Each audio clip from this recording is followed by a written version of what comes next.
sai khoi noi kapak se pun ka de kapak hobna patang nomai ka pa se khoi pung mari kitang hele pung mari ga minimum 10 doi dagi ka pa horakpani adu kamai to ge da khoi se adu maina kuki na nomai ka pa kani habagi khoi di thaja balai tam angang mayam si so khoi khoi kadang man gi sigi saban gi hek manak si saban da khoi bol film lai je ko sidai da CRPF su dum lai adu ga khoi sajan gi sinau sing so dum lai ra ga khoi duty dar ga mathak lai bani adu khoi gi angang mayam si makhoi su matam sang na kano to ro bani na irang si kitang ne men mo ji bol mayam sana ra ga lai ba adu nongmai ji kang kang hawdana akhoi gi mamangda James Bond na akhoi gi mayang ji gi sama lai khide basigi hariba area sidagi yamna nakna kadang man da ngasi su nongmai si kapak pani nongmai kapak pasina suki matik kamai kapak ke habada makoi na ta bata kang hawdan khapsala ku da akhoi gi lambi da salamba amada ai sama ki yumda su angang mayam am su tuition tawi adagi husgi hariba angang bon sana angang mayam si ta pakhatana moi mayam je bom sena raga ta akhoi gi moi ball film ji hek makha ge kano sida akhoi gi koi awang turen khongno malai ko sidai angang mayam je pomcho chot khai ma da pak thar ga moi ji chongthana ga moi ji nongmai kano de ngak thong na ba na ta hona ga moi ji yum da ko na tang chapar ga sangak pane adu nga si kap thare ba nongmai si karmai tok na kamai na ka khio na khoi su sajan gi area da khoi su mathaki mahadeva singi bunker sing ji khoi su dum sajan gi si lai bane adu khangau de mayam na sum akhoi ngasai ikhang khangau dana drone ma hana pai rakhe ba ngasi su dumai to gon drone ma pai rak patagi di drone pai na mayam haina ringai marak sida hek drone hek pai pa dum nongmai ji ka pa khare ba para ka pe adu ka pa kan da khoi gi su drone ma kan to bu khoi ju thagat laga yeng na ba tori ngai ji hek ta ku ki sim anak pa ji angak pa hong na lai re hai ba gi pau ji lai tana dum yam ka pa khare adu khoi gi ju sidai da khoi gi kholai pai ba ngang jing ji bangkar da khoi maru lai ti adu khoi gi di kan oni na khoi license kan ngak sa bani na adu gi khudong sa bu lai tam na ngak pa na ka pa da gi khoi yum mayam ma hore ade pa ka ta na som gi khoi noi ka khoi ba jaga ji gi na kan ji da gi mau macha sin bi ama khak mazu soe aduga koi gi bangar anga ngapa bangar da leba anga masu mamai da kiala ga soe madi kitang soe aduga modu di ngasai kitang sapara mani adu mai manang ga sok podu yang kala sok traga ju sik SEN hai da gi di ambulance tor ga koi doctor di ingtho na pare no ji sakre sini hauji lai pibam je kamai to ga ha da sigi mamang ngasi ngarang han no mini ni gi mamang ji da adi mamang da su ai koi sin no mai kamna ki mam lai ra bani na kano se tangkun tha da kamna ba da gi su koi ani sigre si matong da koi na ju koi na haijagre akhoi ga sida set portion to thambiu na haine moina ngarang han ji thambi gani na lae akhoi sida de second mar thambi gani na la ga second mar ja khoi atu motam da second mar thambiu sa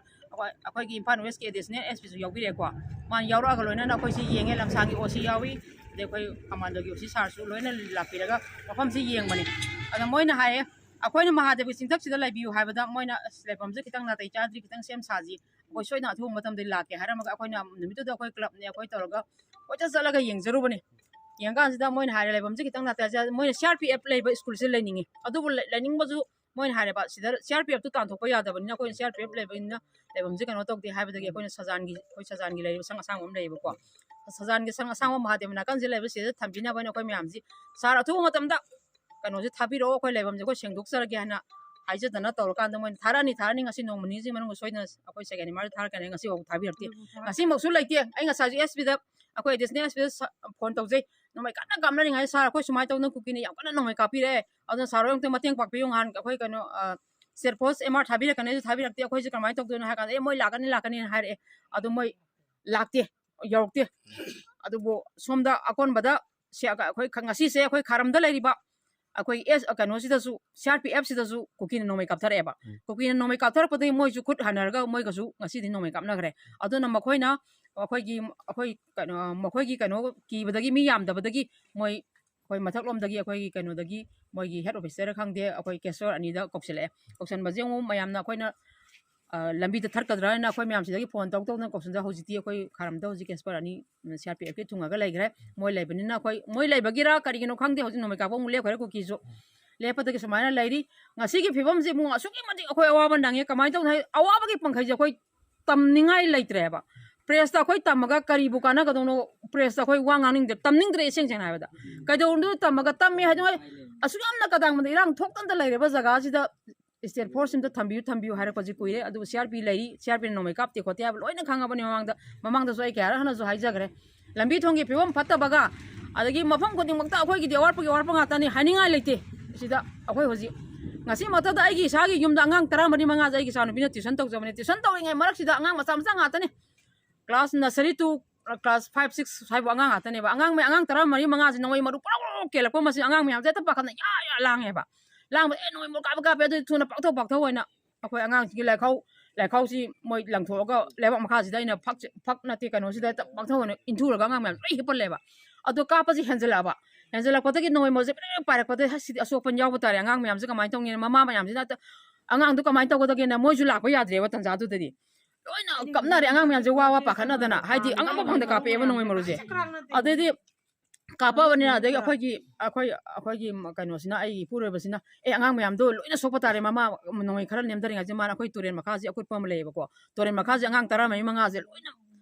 kitang sabaringa je bakta laga leirai je angang mayam loina hipan mane ba ade ngatang larga phana koina kamnai punga mai na kamna khala bani nongoi je maru ai to wang pak te maru su atum ko cha tar khoi maru su yang khule ba yum loi hore yum segai re loi hore si loi phalang loi hore to pa angang mayam je